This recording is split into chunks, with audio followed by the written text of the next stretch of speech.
All right. Welcome back to the show, everyone. I was away and I didn't record last week. It was the first time we missed, and I'm sorry about that. But let's get back into it. So I want to share some thoughts of the experience of traveling, both from a personal and a libertarian perspective.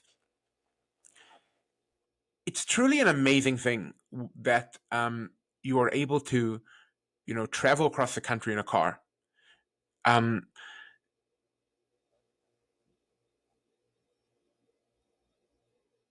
Being a parent is probably life's most fulfilling achievement, most amazing thing. And traveling with kids, you experience all the joy and all the greatness of having kids, and all the difficulty and and all the difficulties and the tests that come along with that. And make no mistake, having kids is a test.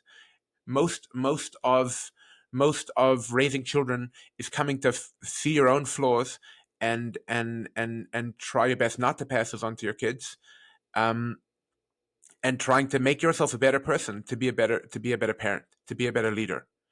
And when you're spending lots of time in the car with your children, there's a lot of time to work on that. But but and I don't but besides for that, the beauty of taking your children to spend the holidays with their grandparents and their cousins, and just to see that, and just to see how excited they are to see them, and just to see them building those relationships, and for you to build those relationships, and to be an uncle and to be a brother-in-law, and to, you sit at these meals with tons of people, and everyone's fighting over seats, and of course there's always one kid crying, but it's just so beautiful. And it's just such a blessing to be able to do that we are able to, that and it's not and it's and human innovation has really made such a thing possible. There was no way that families living across the United States, one living in Chicago, one living in New York, would have been able to do this 50, 100 years ago. And so it's amazing. So, just on a personal note, I want to say to my listeners, I have 5 children.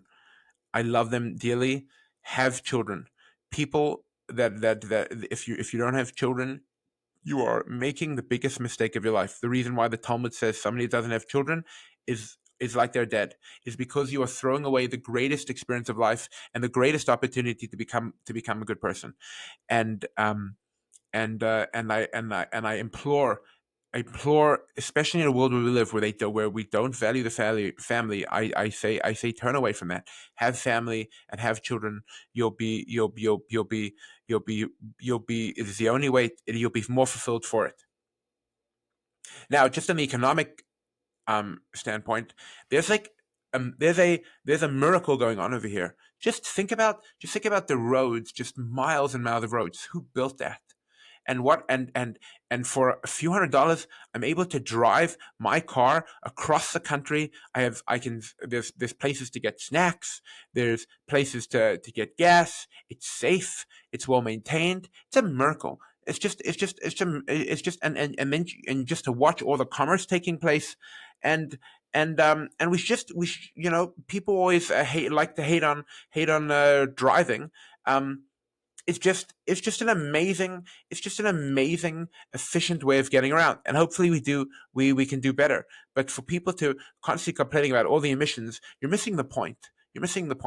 And if you were thinking this segment was just going to be some heartfelt segment, you were wrong, because that's not the name of this episode. And so let's hear what this very foolish Canadian politician has to say about road trips. um, uh, about road trips, especially. So he's answering now a question about the fact that he's answering a question. This happened a few months. This happened last summer, when the Canadians are paying exorbitant prices in gas, and they still are. And this is his response, his tone deaf response. Of health. Mr. Speaker, good news, kids. You can take a summer fun time vacation where you're locked in a car for 10 consecutive days, nonstop, with no. On a side note, I never trust anybody that wears a bow tie in public, unless he's a musician or a clown, and then I don't trust him anyway. So Stop, with no bathroom breaks, and the Conservatives have a plan for you to have that summertime fun. And the cost? now he's definitely revealing here that he had some bad experiences with his parents, and I'm really sorry they didn't let him take a bathroom break. That looks like left some resounding trauma.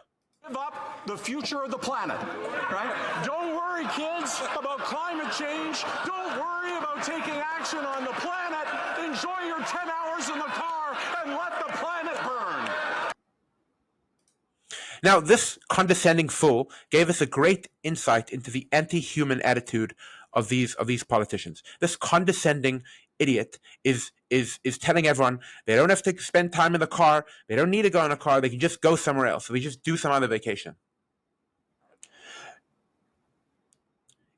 Like I said, it's a miracle that people can go on road trips. And if families decide to prioritize seeing the world over his notions of climate change, which is just nonsense. There's no person that is contributing to climate change with their car. If you look at the emissions coming out of third world countries, if you look at the greenhouse gas already in the atmosphere, if you look at what the amount of emissions that people are producing in everyday technology, we're not slowing it down. We're not cutting those, because even if we do cut those, there's already too much CO2.